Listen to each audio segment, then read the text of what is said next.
Hello， 大家好，欢迎收听我们的播客啊。今天我们要跟大家聊一个非常有意思的话题，就是金星上面究竟有没有存在过古老的文明？这个是非常有意思的一个话题啊，因为最近有一些雷达的扫描发现金星上面有一些规则的穹顶和一些电磁异常，所以让很多人都在猜测说这个星球上面是不是曾经有过生命，甚至有过文明，而且这个文明可能比我们想象的还要早，还要先进。然后未来我们也会有一些探测，去希望能够揭开这个谜底。对，这个确实是，这个话题真的是让人非常的好奇。那我们就开始吧。我们今天要聊的第一个话题啊，其实是蛮让人惊讶的，就是金星这个我们现在看到的这个炽热的地狱般的星球，其实在早期的时候，它是有可能是适合生命存在的。对，那这个阶段它究竟是一个什么样的情况呢？这个就是说大概在40亿年前，那个时候的金星它其实是处于太阳系的宜居带里面的，然后那个时候的太阳也比现在要暗，所以那个时候的金星它的表面温度是可以让水以液态的形式存在的，所以那个时候可能整个星球都被浅海覆盖，陆地也不是很多，气候也很温和，所以就是说它的条件是比现在要好很多的，所以那个时候是有可能孕育出生命的。那是什么原因导致了金星从一个可能曾经是孕育生命的这样的一个环境，变成了现在我们看到的这个温度极高的这样的一个星球呢？最核心的原因就是因为太阳在不断的变亮，然后就是金星它接收到的能量越来越多，导致它的海洋开始大量的蒸发。那这个时候呢，水蒸气本身又是一个温室气体，所以它就会让这个星球的温度越来越高，形成了一个恶性循环。就是这个失控的温室效应啊，真的是太可怕了。没错没错。然后金星本身它的这个地质活动也很剧烈，就是火山喷发把很多的二氧化碳和二氧化硫都喷到了大气里面，又因为它没有板块运动，所以这些温室气体就没有办法被回收，再加上它的自转又很慢，也没有磁场，所以它的这个大气就被太阳风不断的剥蚀，最后就变成了现在这个样子。就你觉得从金星的这个变迁当中我们能学到什么？就金星它其实就像是一个地球的一个警示，就是它告诉我们，即使一个星球它一开始的时候是处于宜居带里面的，然后它有液态水，它也有可能因为一些失控的温室效应，或者说一些地质活动，或者说一些天体的撞击，它就会变成一个完全不适合生命存在的一个地方。那其实这个对于我们现在的地球来讲也是非常有警示意义的，就是我们现在其实也面临着全球变暖的这个威胁，如果我们的这个温室气体继续的累积，说不定有一天地球也会走上金星的老路。我们现在要进入第二个主题了，就是这个神秘的发现啊，就是这个雷达下面的这个穹顶和这个电磁异常。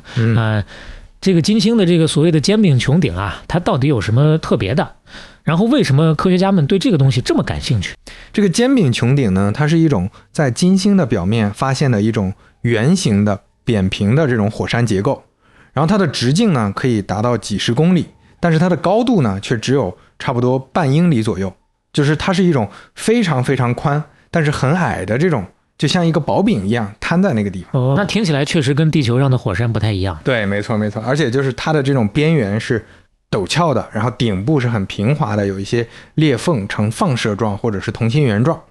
这些东西在地球上几乎是看不到的。那这些东西的形成原因呢，现在也没有一个定论，有很多的假设。那这些假设呢，也没有一个大家都公认的，所以这些巨大的尖柄穹顶就成了金星上面一个非常独特的地质谜题。那这个金星上面这个奇怪的电磁异常到底都有哪些特别的表现？最特别的就是在一些高海拔的地方啊，这个雷达波的反射率是异常的高，然后它的这个热辐射是异常的低，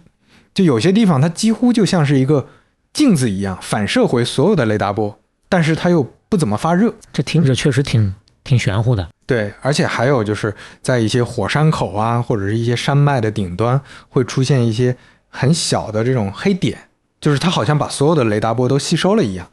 然后还有就是偶尔会有一些奇怪的无线电信号，那这些东西呢，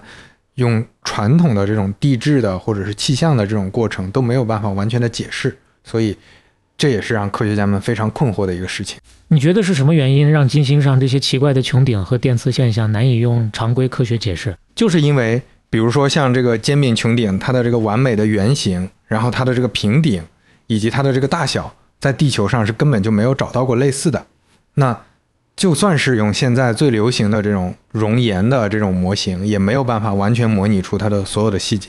就听起来就这些谜团就越琢磨越复杂。对，没错。就你想，比如说它这个高反射的这个区域，你觉得是跟它的这个矿物有关吗？那为什么它有些高的地方有些高的地方没有呢？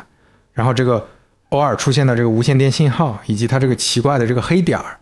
都没有办法用现有的这种地质或者是大气的这种过程来解释。所以很多人就开始想说，会不会有可能是金星在远古的时候曾经有过文明？那这些东西就是他们留下来的一些遗迹。当然这个就是现在只是一个猜测，还需要更多的证据来证明。咱们来进入到第3个主题啊，就是说金星有没有可能是太阳系文明的起点？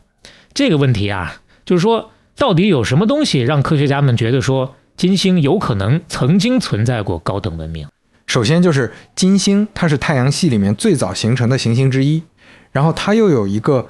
长达30亿年的一个温和的时期。那在这个时期里面呢，它的表面大部分都是被浅海覆盖的，它的温度呢也常年都保持在20多度。那这样的一个环境其实是非常适合生命的诞生以及演化的。这么说的话，金星的条件比早期的地球还要优越啊。没错没错，而且就是金星上面发现的那些2万座这种金字塔型的建筑，还有这种环形的城市，以及这种6边形的这种奇怪的构造，它的这种规则的几何形状，还有这种高反射的这种金属物质，都没有办法用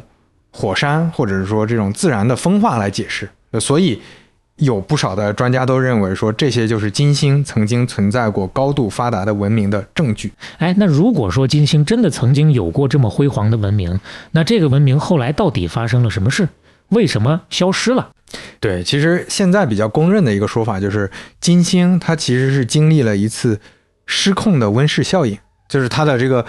超级火山爆发，然后把大量的二氧化碳都释放到了大气当中，导致它的这个气温急剧的升高，海洋都被蒸干了，所以就是这个原本可能很繁荣的一个文明就没有办法再继续生存下去了。挺让人唏嘘的。对，还有一些说法就更有戏剧性了啊，就是说有一些这种学者，他们通过研究这个玛雅人的一些古籍啊，然后还有一些这种所谓的通灵者的一些信息啊，他们就说，其实金星人在他们的这个星球变得无法居住之前，他们是有能力进行星际移民的，他们的后代可能就到了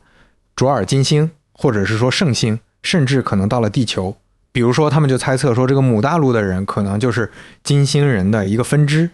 当然这个就目前为止还没有任何的科学证据可以证明啊。那你说如果真的有这种金星文明曾经存在过，那我们现在能从他们的这个兴衰当中得到什么启发呢？其实我觉得就是金星的这个故事，它其实是一个警钟，就是告诉我们，即使是一个曾经非常非常适合生命居住的星球，它的环境也可能在很短的时间内就会彻底的改变。所以我们现在看到的地球的这个宜居的状态其实是非常非常脆弱的。确实是一个给我们现代文明的一个警告。没错没错，对。如果说真的有一天我们证实了金星上面的这些遗迹确实是智慧生命留下来的，那这不仅会刷新我们对于生命的起源的看法，也会让我们知道，就是文明的延续其实是要我们不断的去面对这些环境的挑战，以及我们自身的挑战。好吧，今天我们跟大家一起聊了这么多关于金星的这些神秘的现象，和关于它的一些曾经可能有过的古老文明的一些推测啊，确实是让人充满了遐想。那也许在未来的某一天啊，随着我们的探测器不断的发回新的数据，这些谜团终有一天会被揭开。感谢大家的收听，我们下期节目再见，拜拜。